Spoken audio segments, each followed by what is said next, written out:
নামাজের ক্ষেত্রে কেন এমনটা হয় আপনাদেরকে আমি বলি। মূলত বান্দার সাথে আল্লাহর সাথে সম্পর্ক হওয়ার সবচেয়ে বড় মাধ্যম হলো নামাজ। বান্দার সাথে আল্লাহর সাথে সম্পর্ক হওয়ার সবচেয়ে বড় মাধ্যম কি?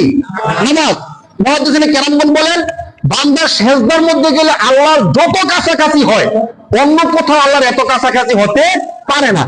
আর শয়তান চায় না বান্দা আল্লাহর সাথে সম্পর্ক যুক্ত হোক, কারণ বান্দার সাথে যদি আল্লাহর সম্পর্ক হয়ে যায় তখন তো শয়তানের গায়ে আগুন লেগে যায়। কার গায়ে আগুন লাগে ভাই? দোষটা আমাদের না, দোষটা শয়তানের। তো শয়তানের চায় না যে বান্দার সাথে আল্লাহর সাথে কি হয়ে যায় একটা সম্পর্ক। এই জন্য যখন সেজদা যাইবেন কোনরকম সুবহানাল্লাহ সুবহানাল্লাহ সুবহানাল্লাহ সুবহানাল্লাহ কি করলেন ভাই? মূলত সেখানে বলতে হয় সুবহানা রাব্বিয়াল আ'লা।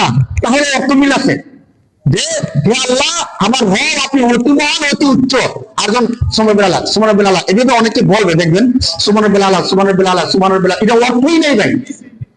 আপনি আমার সারা যে কোনো আলেমকে জিজ্ঞেস করেন সুবহানাল্লাহ সুবহানাল্লাহ সুবহানাল্লাহ এর অর্থ কি? এর অর্থ নাই, অর্থ বলতে পারতো না।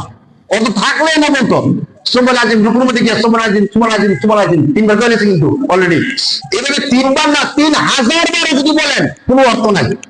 তো আমি রুকু দিয়ে সেরে কি বললাম এটা বুঝে গেল না কোনো কিছু। আমি আপনার কাছে বললাম যে ভাই আমাকে 5 টাকা দেন, আপনি বুঝবেন 5 টাকা দিবেন, আমি ওটা বলে দেন, আপনি কি বুঝছেন? আপনি তো আমার গালি দেবেন, এই মিয়া ফাইজলামি করতে এসেছেন, ফাইজলামির টাকা। তো আল্লাহর সামনে যিনি আমাদেরকে সৃষ্টি করছেন স্রষ্টা, ওই স্রষ্টারে সেজদা দিয়ে বলতে সুবহানাল্লাহ সুবহানাল্লাহ, আল্লাহ কি বলবে বলেন?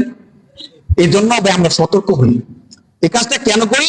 কারণ তখন আমরা মনোযোগ দিয়ে বলি সুবহানা রাব্বিয়াল আ'লা, একটু শুধু শেষ করে দিই। যখন আমরা এই কথাটা বলি তখন তো আল্লাহর সাথে আমাদের কথা হইতেছে। কার সাথে কথা হইতেছে ভাই? যে আল্লাহ আপনি অতি মহান, অতি পবিত্র। তখন তো আল্লাহ আমাদেরকে বলবেন, যখন সময় দেবো আল্লাহ বলবেন তুমি আমাকে পবিত্র বলছো, যাও তোমার গুনাহগুলো ক্ষমা করে তোমারও কি বানাই দিলাম, পবিত্র বানাই দিলাম। তো শয়তানে চিন্তা করে এত সময় দিলে সেও আল্লাহরে ভালো করে বললো, আল্লাহ করে ভালো করে বললে কি করে দিল, পবিত্র করে। এত সময় তারা দেওয়া যায় না। তখন সেজদা দেওয়ার সাথে মনে করায় দেয় তোমার তো তাড়াতাড়ি বাসায় যাই, তুই দোকানে অমুকের গল্প শেষ করে ফেলতেছে, অমুকের চা শেষ হয়ে যাচ্ছে, তাড়াতাড়ি সুবহানাল্লাহ বললে তুমি কোন রকম দেখবেন সেজদা গেলে কখন মাথা উঠে নিয়ে চিন্তাই শেষ হয়। মানে যত দ্রুত মাথা উঠান যায়। এই কাজগুলো আমরা করবো না ভাই।